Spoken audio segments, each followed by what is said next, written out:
Hello Year 3, I'm going to read to you chapters 12 and 13 of our marvellous book Varjak Paw.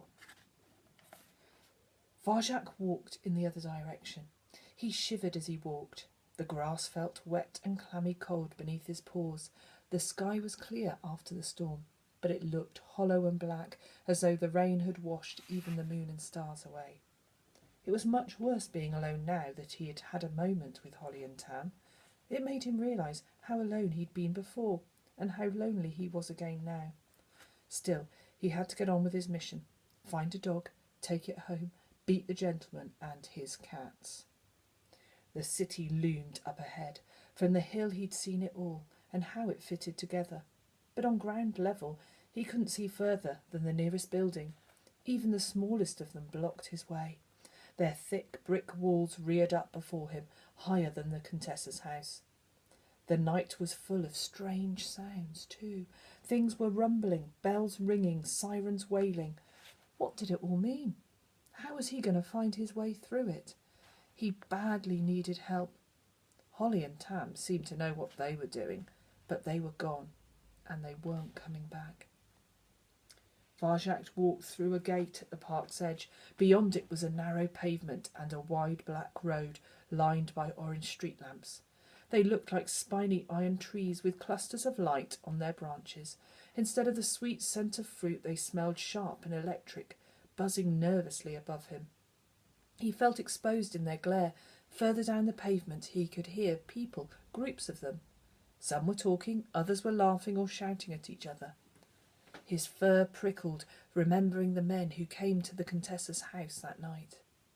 He didn't want to be seen. It felt too risky out here on his own. Across the road there was a quiet-looking alleyway between the brick houses, and that looked a safer place to be. Varjak stepped onto the pavement and froze in his tracks. Before him, lined up on the edge of the road, was a whole column of shiny red metal monsters. They stood in single file, stock still. They weren't moving or making any sound. Their eyes were dull and lightless, their round black wheels at rest. But they were dogs, and this was Varjak's chance to talk to them. "Excuse me," he said. They didn't react, not even a flicker in the eyes. Perhaps they were sleeping. He took a deep breath and crept closer to them, ready to run if they suddenly awoke. He slunk onto the road, stretched out a paw, and gingerly touched a monster's smooth metal flank. It was cold, not asleep, but dead.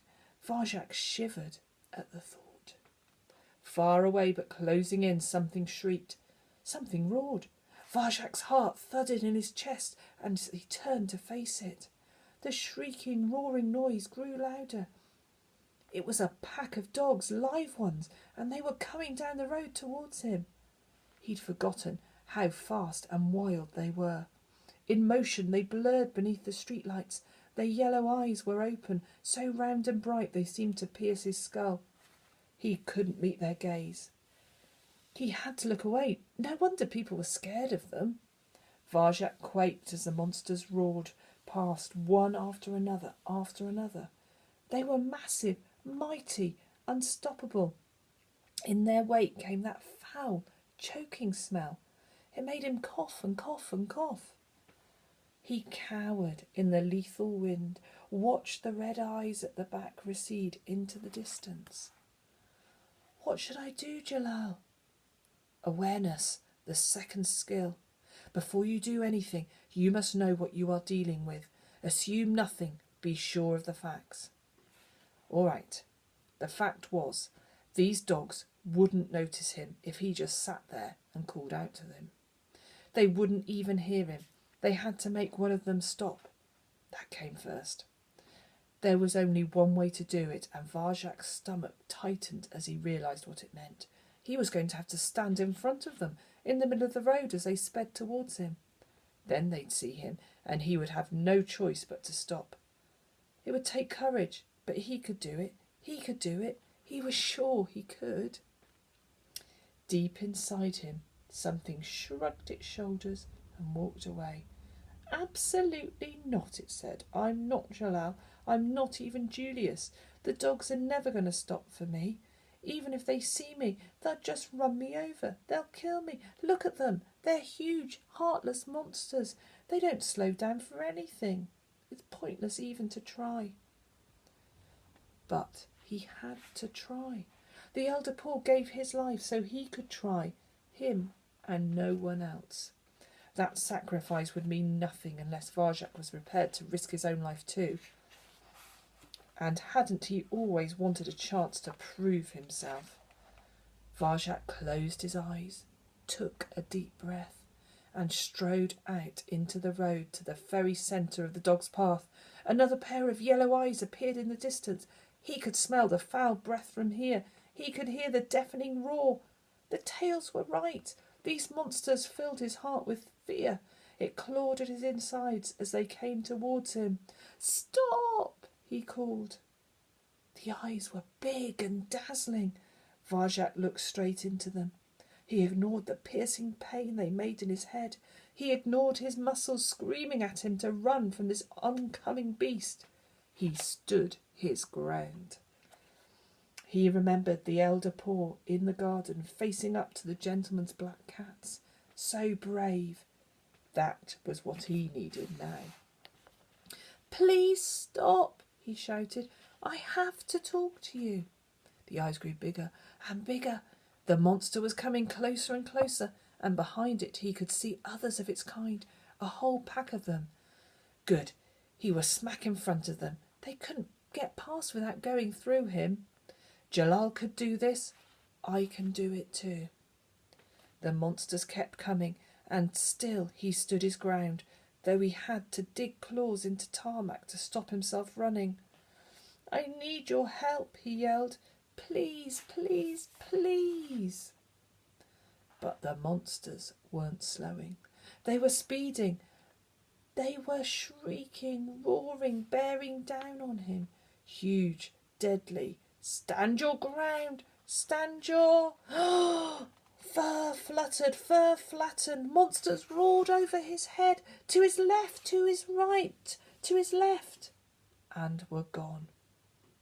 Varjak stayed flat on the ground, cowering, crushing himself into the tarmac, even though the dogs were gone and all his hopes of saving the family with them. He crawled across the hard black road to the other side, still not daring to stand up straight. His body shook with shock. If he'd moved, if he'd even breathed as they passed over him, they would have destroyed him. He'd come within a whisker of death. He knew that, but that wasn't the worst of it. The worst of it was that he had failed. Chapter 13. Varjak's head hung low. He could hear more monsters in the distance coming closer. He couldn't face looking at them. What was the point? He knew now that they'd never stop and help him, not in a million years. He'd failed to do the one and only thing he'd ever been trusted with. What good was he to anyone? Julius was right. He was an insect. Worse than an insect, he was a disgrace to the name of Jalal. He'd failed. Varjak glanced up at the hill, far away on the other side of the park. There was no way he could go back there, not without a dog.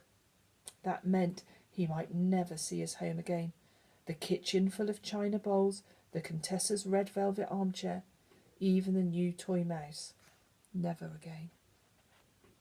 He slunk into an alley that led away from the monsters, away from the hill, away from his memories of home.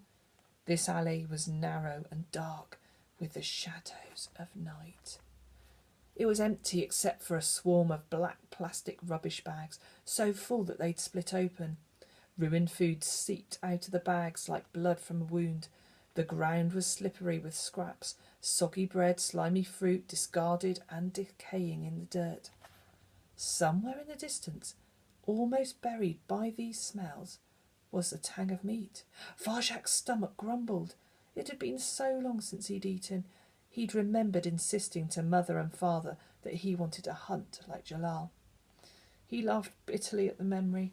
It was easy to talk about hunting, but to actually do it? Him, the coward who couldn't even stop a dog? Varjak, who disgraced his whole family, a hunter like his famous ancestor? No, an old scrap of meat was all he was good for, all he could get. Varjak followed the scent. His awareness led him along the alley and over a wall. He came down into the most desolate place he'd seen. It was an enclosed courtyard. The sky was hidden here. He'd lost the moon and stars. He could see nothing but big concrete tower blocks looming all around. Every door and window was shut, as if the people inside were trying to keep something out.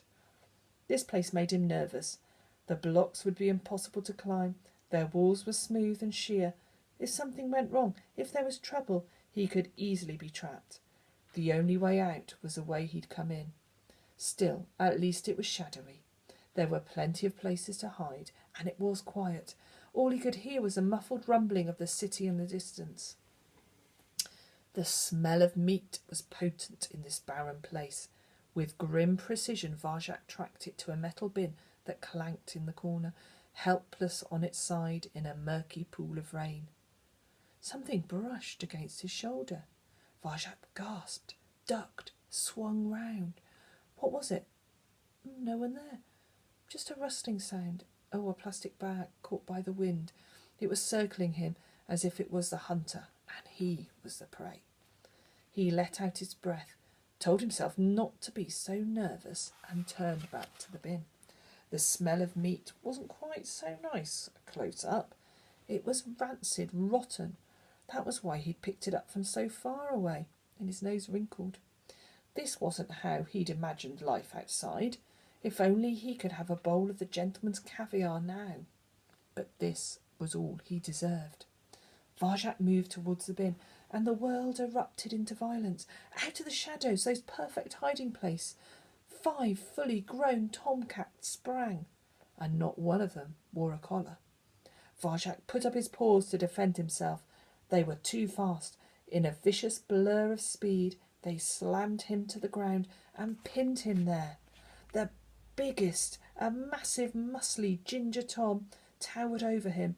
It ripped his cheek with claws, as sharp and white as lightning. Varjak howled with pain. "These are our bins, sonny, you ginger. Don't forget it." Varjak wrenched a paw free and lashed back. He caught the ginger full in the face. It didn't budge, didn't even flinch. It just opened its jaws and spat at him. The other cats poured down on him, a deadly rain of claws and teeth. Varjak screamed. It was agony. "What do you know about the vanishings?" demanded the ginger. It was as big as the gentleman's cats. "What's vanishings?" gasped Varjak. "Don't pretend." Claws raked across Varjak's side. Bony paws pummeled his head. He clenched his eyes tight and curled into a ball. Off in the distance he could hear a siren wailing. This was it. This was the end. He was going to die alone in this lifeless concrete place, and no one would ever know. A sense of relief washed through him. He was glad it was over. He didn't want to live any more. He didn't deserve to live, not after he'd let everyone down. Already it seemed very far away, like it was happening to someone else. His body felt cold and weightless, as if from a great height, through a curtain of pain, he could hear voices talking. And he wondered vaguely whose those were. "Leave him alone, Ginger," a gravelly voice. "Well, look who it is. Friend of yours, is he, Holly?" "Leave him. He doesn't know anything." "Ha, he'll learn." Something crunched into Varjak's ribs. Purple pain seared through his body and faded into black. That's the end of chapter 13. Enjoy the rest of the story, and I will see you in a later video.